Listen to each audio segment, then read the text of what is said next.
A very good morning to all of you. Welcome to your science class 6th. Today I'll teach you chapter 8, body movement, a very first chapter of your term 2 syllabus. Before moving towards the explanation of this chapter, we should understand the meaning. Body movements. What do you understand by movement? Movement means when we move something, whether our hand, our mouth, our lips, tongue, etc. But there are two kinds of movement. A movement in which we only move one or two part of the body. On the other hand, when a body moves as a whole, that is another kind of movement. So, the ability of a human to move its body from one place to another is called locomotion. On the other hand, when a person moves her or her hand, leg, foot, head, anything that comes under the category movement. For example, blinking of eyes. We can blink our eyes. It is also a kind of movement. So in this chapter, we are going to study about body movements and difference between movements in locomotion, joints, skeletal system and function of skeletal system. So first of all, we should understand the concept. Why we are studying it? If we observe our surrounding, we will observe that there are so many animals present around and they are moving in different ways. Like you find birds are flying, fish are swimming, then your animals are running, walking, jumping. And as we are the human being, we also jump, walk, run. We also move with different kind of methods.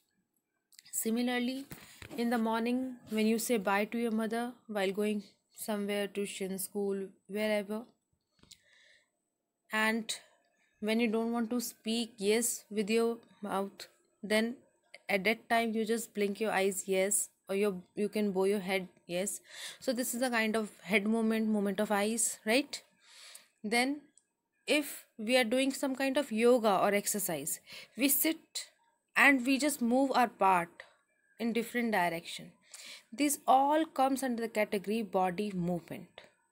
While when a person changes its position, means when a person moves from one place to another, all the body parts are moving along with that body, right?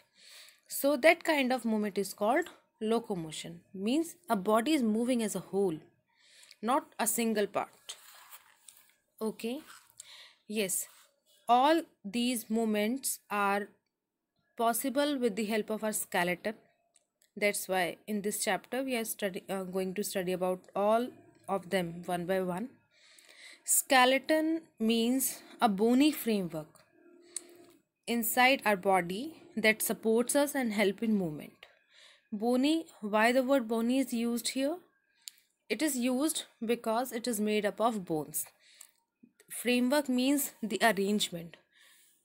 Our bones are arranged in a particular pattern to allow us movement and to support and protect our delicate organs. Okay, so our bones helps in movement when they make a particular kind of joint at various locations of the body.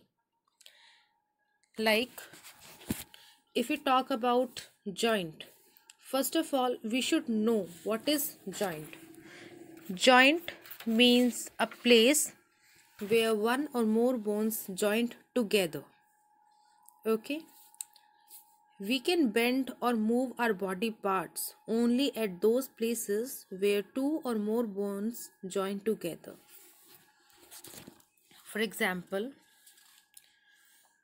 if we are moving our head, there is something in neck that allow that movement.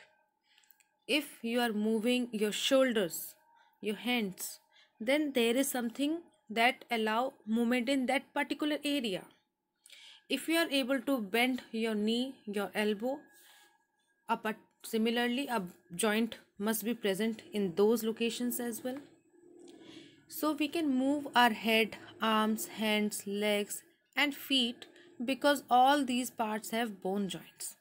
So we can say joints of the bones help in body movement, and the place where two or more bones meet in the skeletal is called a joint.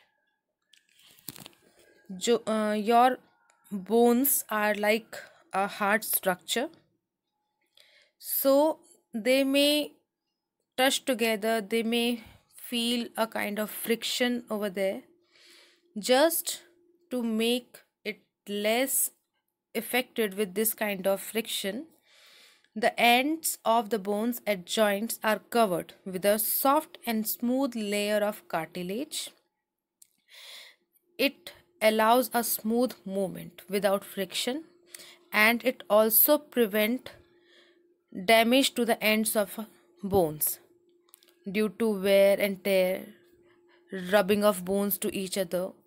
So it will protect our bones, their ends, and also allow us a smooth movement. Okay, yes. Next topic is types of joints.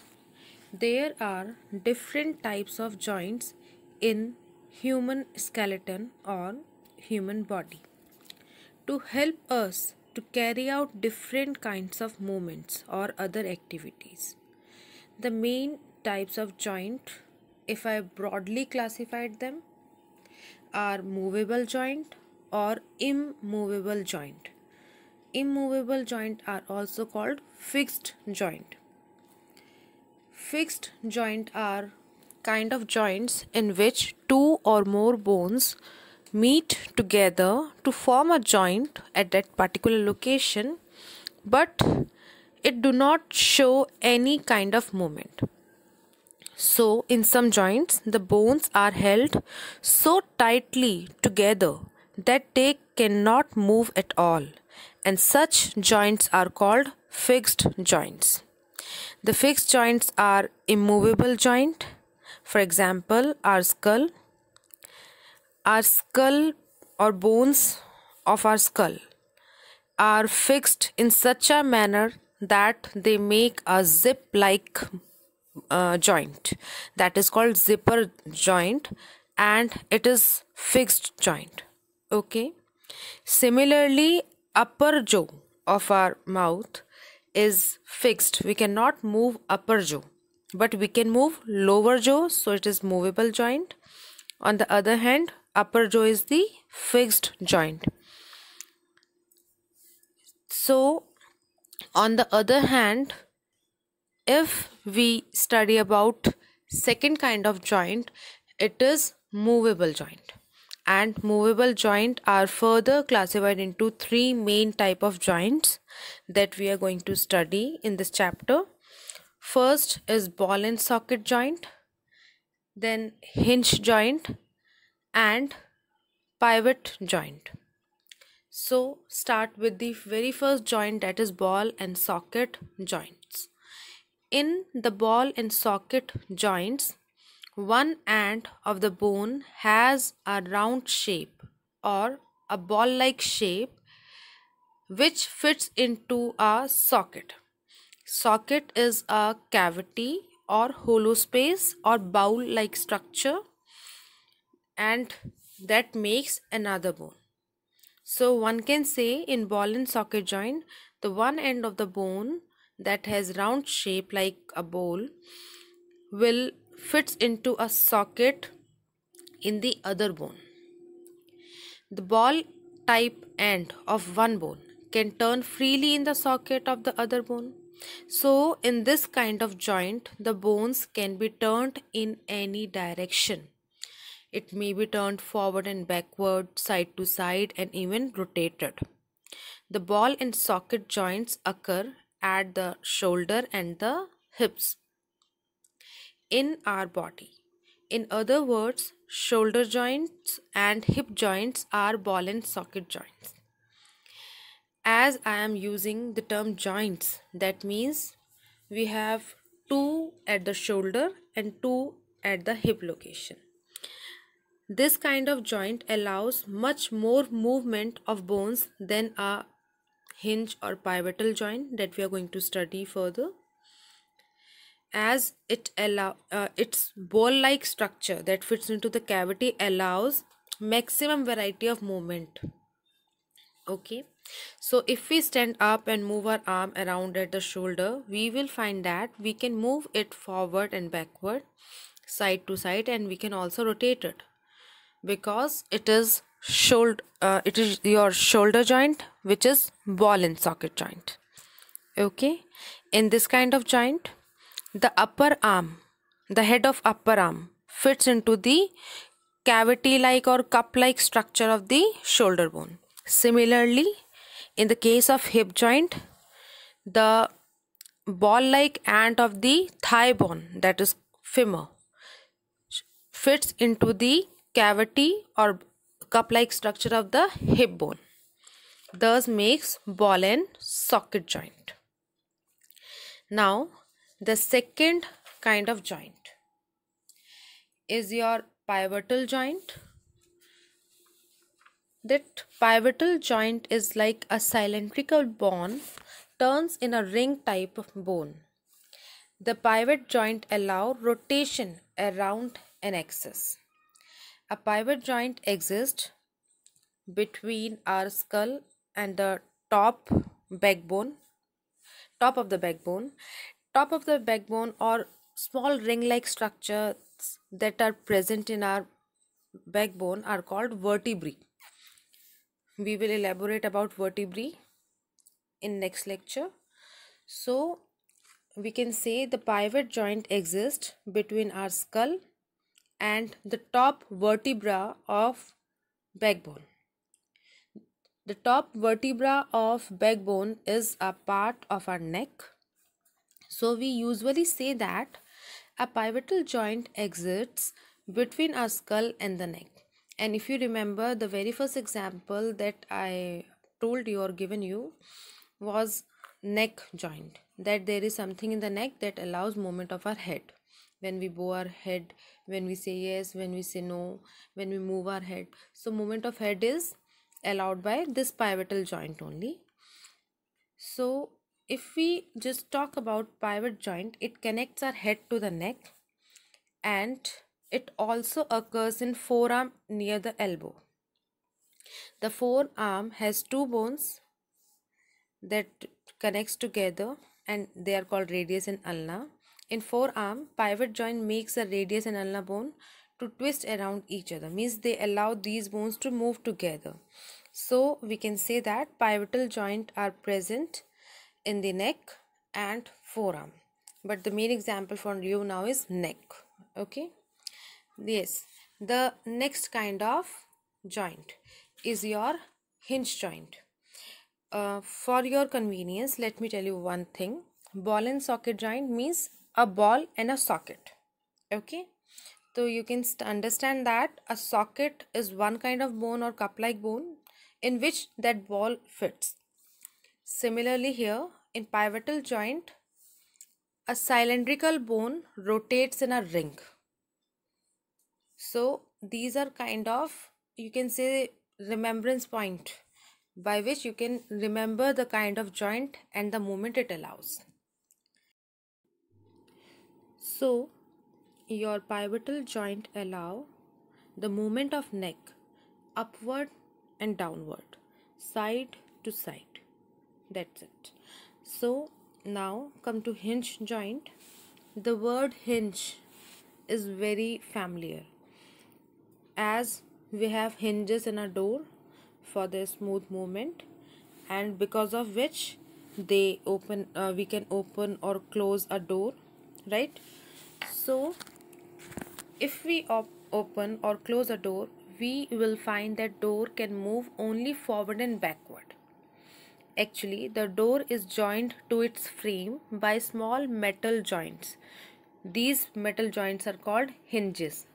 Okay, these hinges allow the door to move only in one direction, that is forward and backward. There is no side movement.